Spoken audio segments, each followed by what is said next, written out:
Gabi, nakaupo ka sa isang silid na walang laman. Ang tanging kasama mo ay ang anino na humahaba mula sa ilalim ng pintuan. Ang lamig ng kahoy ay gumagapang sa iyong balat. Naaalala mo ang kanyang mga salita. Isang bulong na parang musika noon. Ang komportable mo, sabi niya. Isang papuri, akala mo. Ngayon, naiintindihan mo na. Iba ang kahulugan nito. Hindi ka komportable dahil sa pagmamahal. Komportable ka dahil isa kang upuan. Isang pansamantalang pahingahan. Isang lugar kung saan siya naghintay. Naghintay para sa susunod na tren. Ang tren na magdadala sa kanya, palayo sa iyo. Ang gulo sa iyong isipan ay parang isang bagyo. Ang mga alaala ay bumabalik, hindi na matamis, kundi mapait. Naaalala mo ang kanyang mga mata, laging nakatingin sa malayo, sa likod mo, sa itaas mo. Akala mo, nangangarap siya para sa inyong dalawa. Ang totoo, nangangarap siya ng lagpas sa iyo. Bawat tawa, bawat yakap, bawat mahal kita, mga piyesa lang ba yun sa isang laro na hindi mo alam na nilalaro mo? Nararamdaman mo ang kiro. Hindi dahil sa pag-alis niya, kundi sa kasinungalingan na niyakap mo ng buong puso. Hindi ito aksidente, hindi ito malas. Ito ay psikolohiya. Isang madilim at primal na puwersa na kailangan mong maunawaan. Ang tawag dito ay hypergamy. Mula sa salitang Griego, hyper, nangangahulugang sa itaas, at gamos, nangangahulugang kasal o pagsasama. Ang sining ng pag-akyat, ang paghahanap ng kapareha na may mas mataas na antas sa yaman, estado o kapangyarihan.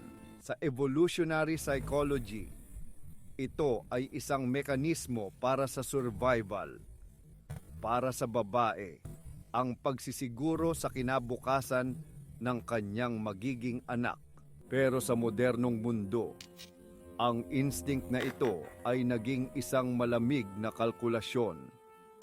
Isang social climbing strategy na nakabalot sa romansa. Hindi kanya tiningnan bilang ikaw. Tiningnan kanya bilang isang set ng mga katangian. Isang checklist. Mabait?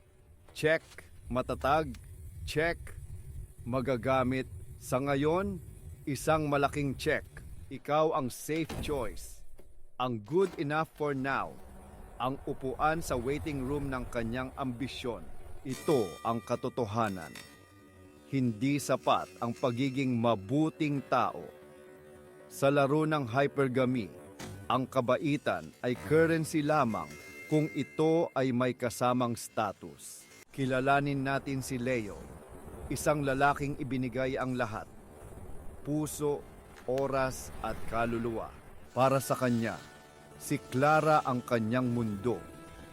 Ang babaeng may mga matang nangangarap ng mga bituin. Si Leo ang kanyang daungan, ang kanyang kanlungan sa gitna ng bagyo, ang kanyang upuan. Sinuportahan niya ang kanyang mga pangarap. Pinakinggan ang kanyang mga takot.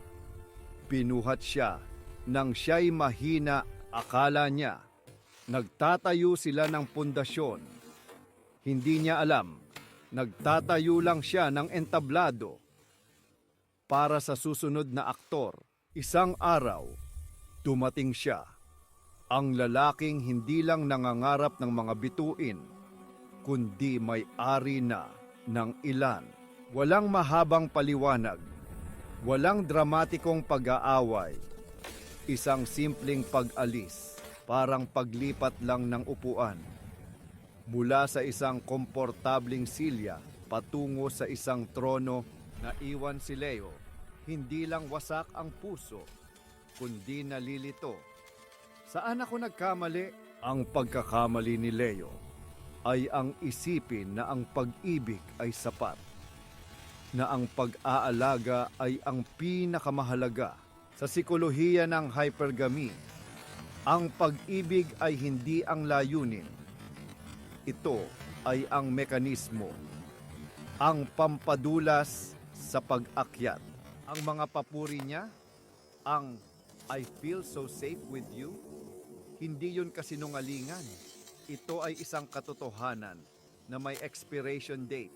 Ligtas siya sa iyo hanggang sa makahanap siya ng mas ligtas na pader, mas mataas, mas matibay. Ang pinakamasakit na bahagi ay ito. Hindi ito personal. Para sa kanya, isa itong business transaction. Hindi ka iniwan. Ang kontrata mo ay natapos.